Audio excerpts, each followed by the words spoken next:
avec le président américain, effectivement Barack Obama, qui depuis hier soir veut freiner la spéculation sur le baril de pétrole, l'essence qui est également au plus haut là-bas aux États-Unis. De tout cela, on en parle avec les équipes expertes là-dessus de Prime Finance. Xavier Leblanc avec nous, directeur général délégué et associé donc de Prime. Xavier, bonjour. Bonjour Sébastien. Obama qui n'a pas l'air d'effrayer plus que ça le marché du pétrole. On frémit à peine, quoi. Oui, non, c'est pas avec ce genre de mesures, en tout cas pas avec ce genre d'annonce, on va avoir un décalage, immédiat. On a déjà parlé beaucoup, bien entendu, du prix du pétrole avec une éventuelle libération des stocks stratégiques les semaines d'avant. Donc c'est vraiment un point qui est très important et un peu comme on l'avait dit, ça nous paraissait un peu précipité. Mais malgré tout, le fait d'en parler a permis en tout cas de calmer les cours, voire même de les faire un peu baisser.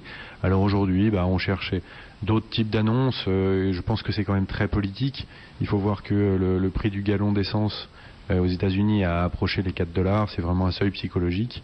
Et donc dans l'esprit d'Obama, il faut absolument trouver un moyen de freiner la progression des cours du pétrole.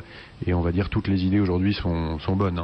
Même si les mesures, et en tout cas ce qui a été plus ou moins annoncé ces derniers jours, de notre point de vue, ne va pas encore avoir un impact colossal et pourrait même avoir des impacts un peu différents sur le fait qu'on va transférer peut-être un pouvoir au réglementaire, tout simplement si effectivement la CFTC se met à avoir plus de moyens d'intervenir sur les opérateurs ou également sur les marges, donc les marges qui permettent d'investir sur les marchés pétroliers. Alors on pourrait exiger des opérateurs qu'ils relèvent les fameux appels de marge. En gros, ça coûterait plus cher d'acheter, notamment d'acheter à terme, parce que c'est quand même ça le problème, des contrats donc sur le pétrole. Et puis il y a, vous le disiez aussi, l'aspect réglementaire, l'aspect répréhensif, puisque on pourrait tout simplement augmenter, décupler, je crois, les amendes pour ceux qui non pas spéculent, mais qui font jouer dans un sens ou dans l'autre, mais peut-être avec des informations privilégiées, en tout cas qui déstabilisent ce marché. Oui, alors c'est si jamais il y avait un abus qui était caractérisé, donc c'est déjà arrivé, et qu'on le constate, effectivement, l'amende va être multipliée par 10, c'était à $1 million, elle va passer à $10 millions. Donc évidemment, ça encourage pas franchement ceux qui l'ont fait à recommencer. Et il y a ce point très important qui est l'augmentation éventuelle des marges. Donc c'est quelque chose dont on avait déjà parlé en 2008, qui avait été demandé au Congrès quand le pétrole avait été monté jusqu'à $150. Donc depuis c'était redescendu, on l'avait oublié, et là on recommence à en parler. Alors il faut bien comprendre que d'abord on ne sait pas si ça aura un effet, puisque les dernières interventions sur les marges n'ont pas eu d'effet particulier sur les cours du pétrole. Aujourd'hui, ces marges, elles sont réglées en fonction de la volatilité du marché. C'est-à-dire que si le risque augmente, on demande un appel de marge un peu plus important, tout simplement, pour pouvoir répondre aux éventuelles pertes. Si c'était le régulateur qui décidait du niveau, est-ce qu'il ne va pas, à ce moment-là, prendre un intérêt là-dedans, tout simplement, en essayant de favoriser un marché plus qu'un autre? Parce qu'il faut bien voir qu'on parle du prix du pétrole qui est trop haut, mais en même temps, aux États-Unis, on a un prix du gaz qui est trop bas. Avec entre autres les découvertes de Shell Gas qui font que on a beaucoup trop de gaz à disposition, on avait pris trop bas. Donc il faudrait pas voir aussi un autre moyen de manipuler les cours. Donc je suis pas sûr qu'en tout cas dans l'immédiat ça soit la meilleure idée qu'ils aient trouvée.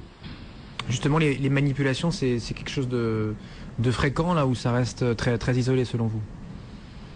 Alors écoutez, c'est assez possible, on n'est pas au courant de tout non plus. Ce qu'on a vu, c'est que les dernières études sur la spéculation ont montré qu'il y avait probablement un impact de tout ce qu'on appelle trading de type haute fréquence, qui a évidemment énormément d'ordre, qui alimente les marchés aujourd'hui des matières premières et qui n'ont pas du tout de vocation fondamentale finale. Maintenant, on s'aperçoit qu'au final, on a toujours un retour aux fondamentaux des cours. Donc oui, vous avez des abus ou des excès qui vont un peu trop, qui emmènent les cours un peu trop haut ou qui les font baisser un peu trop fort, mais c'est bien le fondamental qui va avoir le dernier mot la plupart du temps. Donc j'aurais tendance à dire oui, bien entendu il y a quelque chose à faire, mais ça changera pas radicalement le cours du jour sur le pétrole. C'est pas ça qui va permettre de le faire redescendre de 30 ou 40%.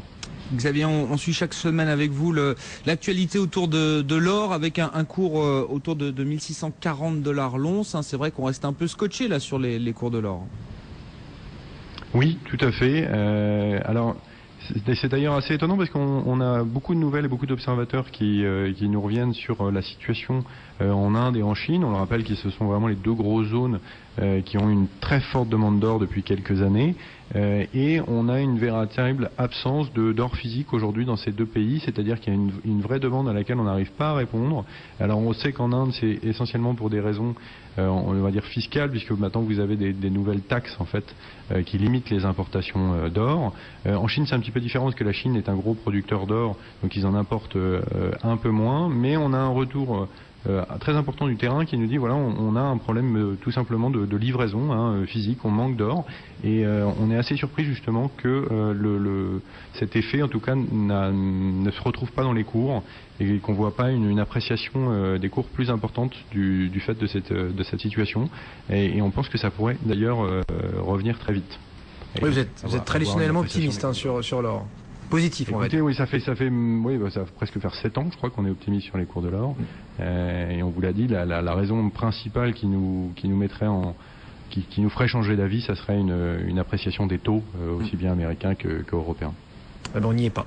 On n'en est pas là, effectivement, sur cette remontée des taux. Merci beaucoup, Xavier Leblanc, associé de Prime Finance sur BFM Business. On va marquer une toute petite pause. On va se reconnecter au marché. C'est la baisse aujourd'hui qui l'emporte.